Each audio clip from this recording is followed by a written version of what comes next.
Hello, everybody. Sorry it's been a while. I have no excuse. Just work and editing and trying to avoid copyright is borderline hell. Once again, I want to thank Pung P for his illustrations on DeviantArt. Links will be either in the description or in the description of the prelude video, and I will set up a playlist so you can get all the extra information you need. But I wanted to take this slow. Rather than going into the main details where Kakashi has the most, contributions in the story, which would be Shippuden for the most part, I would like to go through a slow build. Meaning, meaning that,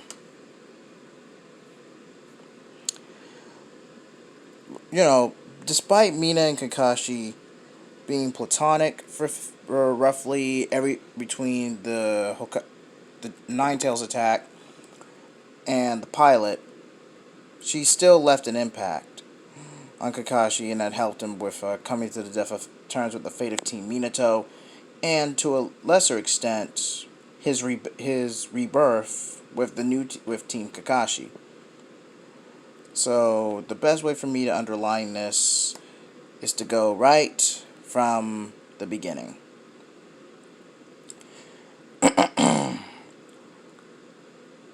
Not to mention, there will be certain dialogue and referencing here and there, so if I can get some voice actors or people willing to send in audio of them, like characters like the third Hokage, people like that, I'll let you know in the middle of these videos, but again, any help I would greatly appreciate.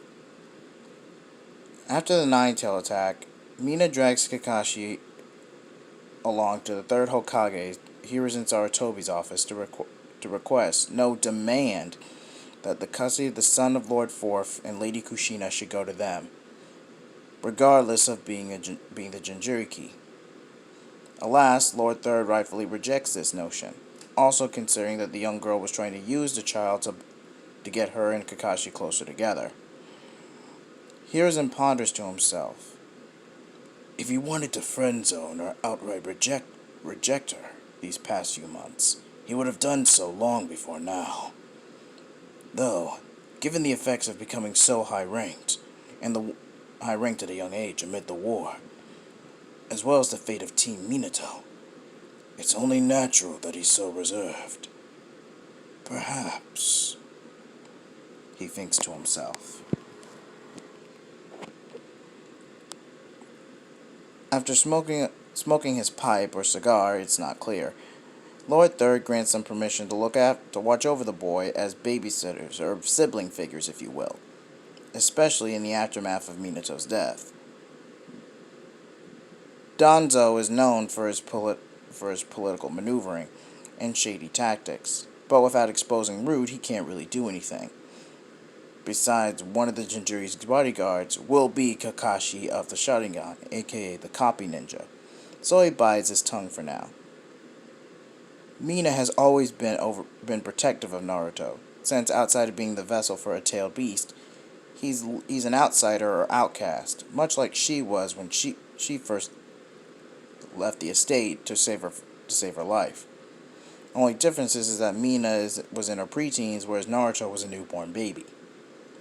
Mina, whether in a pure act of sisterly devotion or maternal instinct, refused to let Naruto be alone. This would be practice for what's to come later.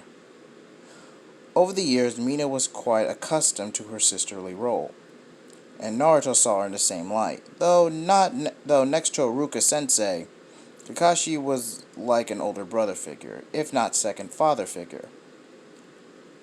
Even though he's been alone all his life, and most of the villagers hate him, Kakashi and Mina gave the boy some perspective on what a normal life would look like.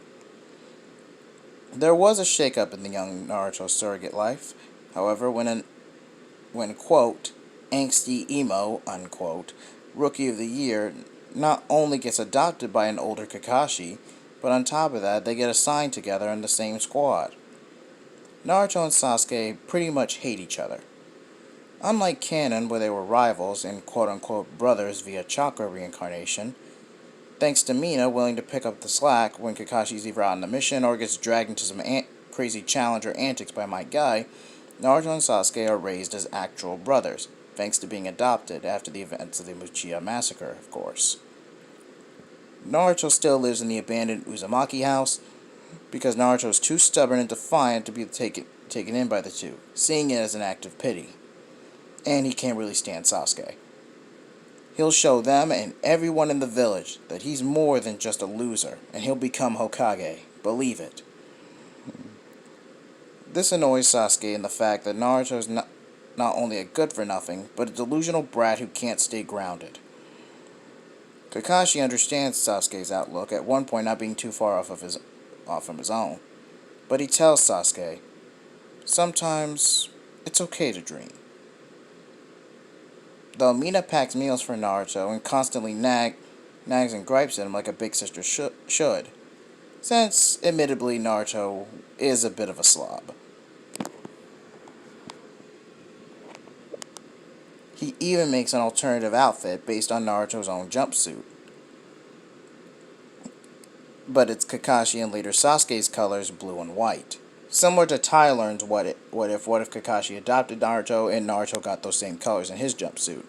So, kind of a nod to him. And a bit of a shout out. If you end up watching this Tyler, I appreciate it. He thanks her, but back to the video. Naruto thanks her, but loudly refuses to wear it, claiming that he doesn't need handouts. This leads to a somewhat motherly gag, where Mina starts to look demonically menacing and complains that wearing the same thing all day, every day, does not make a Hokage. A Hokage-worthy ninja must be able to put their pride aside and adapt to any situation.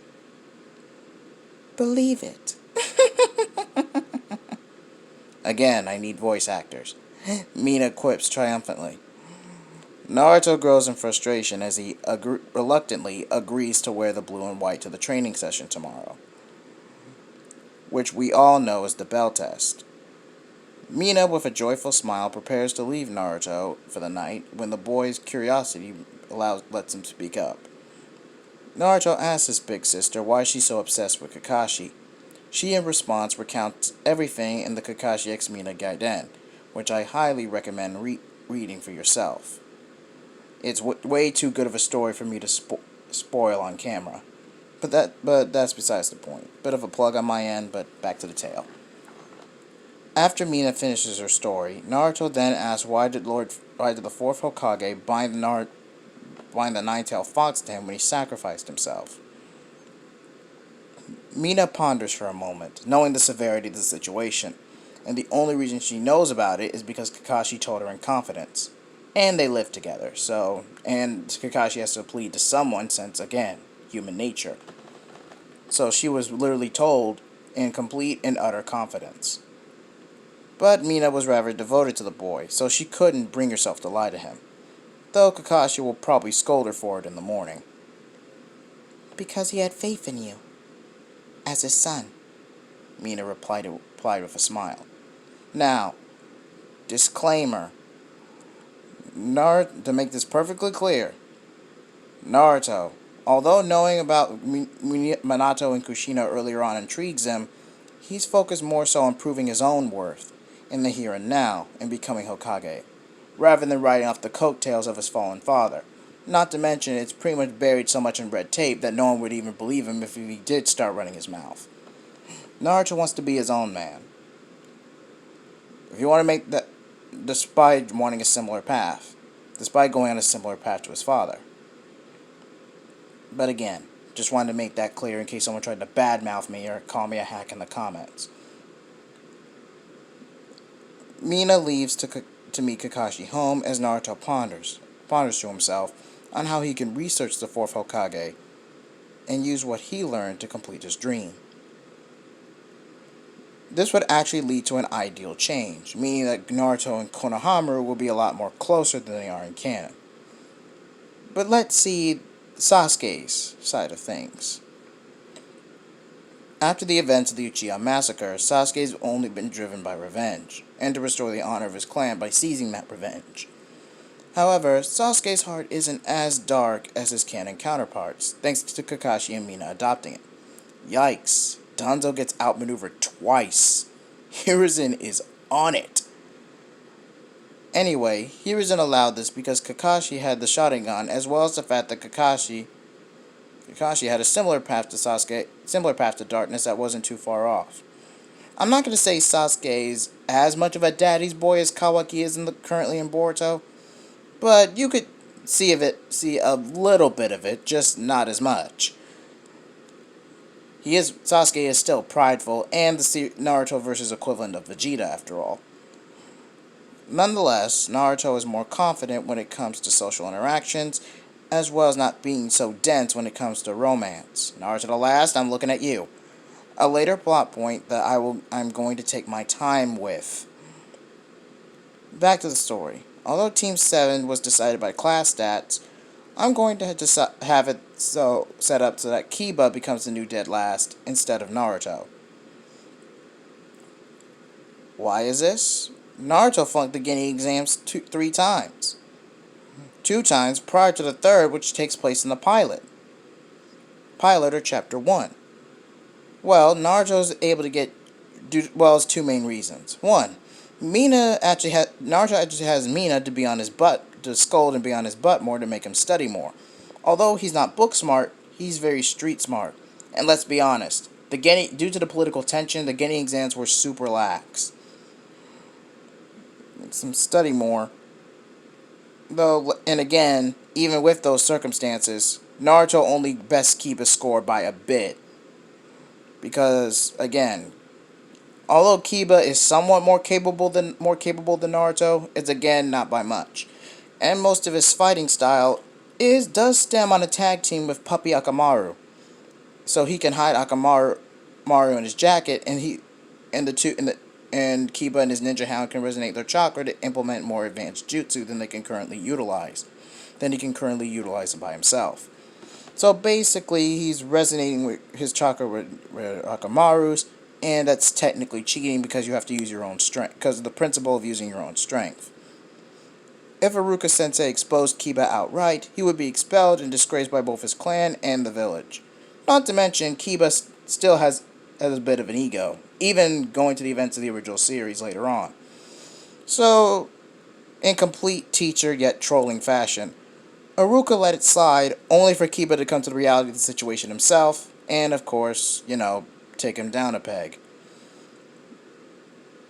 When the results of the scores are actually revealed, and again what I just mentioned with Naruto actually getting better at his studies, even if it's not too much better than Kiba's, he gets scolded and he pretty much gets laughed at by the class. Kiba, however, in an attempt to save face, badmouths Naruto for being a worthless nobody and a demon child repeater, and he just got lucky this time, that's all. The kids laughed cruelty except for Sasuke because he didn't really care, and Sakura because she felt pity for Naruto. Sure, he was a delinquent and an annoying prankster, but he wasn't that bad of a person. Though she was only being nice to him because he was Sasuke's adopted brother and she pined for Sasuke. So Naruto still has his crush on Sakura, but it's not so much in the fact that he's being rejected outright, even though that was clearly evident from the moment those two started actually interacting together. It was kind of obvious. But more so, I'm kind of segueing a little bit of an arc here. You'll see what I'm trying to do in later parts. Hopefully if you stick around. Nonetheless, Naruto stormed off with tears in his eyes before he can receive his official headband. This leads to Mizuki tricking Naruto into stealing the Forbidden Scrolls, thus the pilot continues as per normal. Kiba is dead last, as I mentioned, because he used Akamaru to cheat, whereas Naruto couldn't utilize his chakra properly because of his ignorance. But once he got the Forbidden Scrolls, it pretty much showed him how to do it. Thus, the opening narrative and theme remains.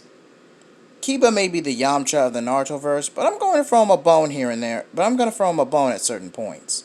And yes, that pun was totally intended. For For the most part, the Konoha 12 were tested on the basics of transformation and the fundamentals of being ninja, so flunking one category isn't too bad. But even so, the team dynamics are still the same. Only difference is Kiba's being taken down a peg much earlier on, thus is further inspired in his training. The bell test and its moral still go about the same way, but with a little bit of a twist. After Mina blabbed about Naruto being the son of the fourth Hokage, he wanted to do some research about Minato and how to better his growth. The way Naruto sees it, his father was a shinobi that was vastly recognized and then became an ace in the battlefield. Though not as naturally gifted, he was eager to learn. This leads to Naruto talking to Lord Hiruzen or Lord Third and trying to see if he can get some training from him. But Hiruzen tells that as Hokage, he's responsible for the people as a whole and doesn't have time for Boruto's idiotic antics. But he does continue his developing brotherly relationship with Konohamaru, and as I mentioned, this leads to them getting closer. Hiruzen still tells Naruto to storm off, but not without openly admitting to himself that he has a soft spot for the boy. Naruto, like in the original, fumes and badmouths before leaving the office in a huff. Mina told him Kakashi's stories about Minato-sensei and what he was like, including a very oversimplified definition on how to form a Rasengan. Now, let me be clear. It's still when he interacts with Jiraiya before he can fully utilize a Rasengan. I'm just throwing little tidbits, like Naruto getting some early practice with certain techniques, since he actually knows about his father, and he's just trying to improve himself. This just leads to him improving his intellect and his knowledge earlier on. He's still going to be somewhat of a knucklehead, but I'm trying to segue him from being too much of a dumbass. If you can understand what I mean. So instead, although he doesn't get it right, he still makes his own technique, the Hurricane Sphere, which is just a massive amount of high-pressured wind chakra compressed into the shape of an orb. Why does this matter? We then move on, again, like I mentioned, the bell test. Because of Naruto and Sasuke's proper sibling rivalry, they're too busy getting at each other's throats to properly work together. Until Naruto brings up Sasuke's dream, which was referenced in the previous day. Which is really him declaring that Sasuke is nothing but a whiny emo who can't let go of the past, and proceeds to mock him with fake sobbing. And let's be honest, Kid Naruto was a bit of a dick. Sakura, still obsessing over Sasuke, wants to smack Naruto upside the head for being an insensitive jerk. But she realizes Naruto's plan. Sasuke, with tears in his one temple Sharingan, lashes out at Naruto. And the two fight, with Sakura pleading for the two to stop, until Sasuke goes overboard. Shidori! This is why I need to explain again. Due to Kakashi taking Sasuke in, again, more training, he's able to utilize more techniques, and Kakashi passes down the Shidori. Okay? Okay. Sasuke conjures a bolt of lightning around his hand, and lunging straight for Naruto, with the latter testing his new Hurricane Sphere after forming a shadow clone for the assist. It's not as potent as against the clash that is to come isn't as potent as an actual Rasengan, but could cause massive damage. Kakashi intercepts the two attacks while Sakura seizes her chance. While the elite Jonin was distracted, Sakura leapt in to give the illusion that she was trying to stop the two, when really she was trying to swipe the bells from Kakashi's side. However, Kakashi uses the one temple of his Sharingan to speed blitz the three and maneuver the two attacks away from each other, causing them to detonate and hit the ground in separate directions. Alas, Sakura was able to get one of the bells, though Kakashi was able to get one of the bells. Kakashi relents and that they pretty much passed, when they figured out the moral of the test and how to work together. He congratulates them for officially becoming Genin and part of his squad, but not without scolding Naruto. without scolding Naruto for going out of his way to piss Sasuke off by mocking his clan and tragedy like that.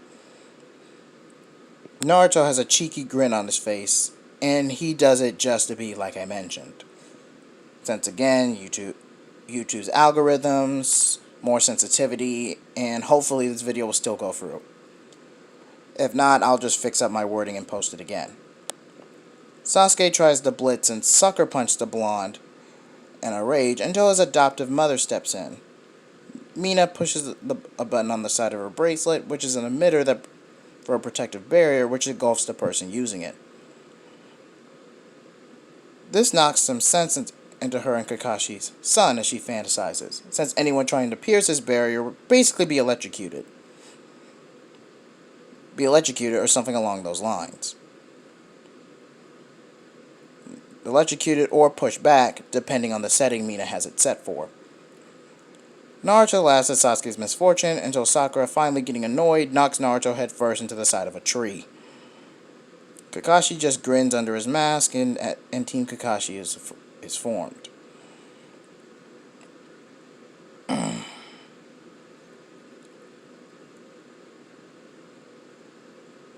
Now, as to the background in question, the kids are dismissed and they prepare for their first few missions. You know, the early D-rank missions they start to do in the filler as we segue into the Zabuza arc. Kakashi and Mina have a moment, as you see in this background right here. Kakashi pretty much lectures Mina, but Mina again is so endeared to Kakashi. She just has this big old flusterous smile on her face, and how she sees Naruto as much of a son as they have to see Sasuke. Kakashi just gives in and just pats her on the head, which pretty much has Mina endeared once again. Says he can't really be too mad at her given the circumstances. He did outright tell her, even if it was bare minimal information, but he told her nonetheless. As long as Mina keeps quiet, he'll keep quiet. I was planning on making this a two-parter, that way we actually get into at least a bit more of an early setup to the Zabuza arc. I was really hoping for that, but I think this is a good place to cut it off for now.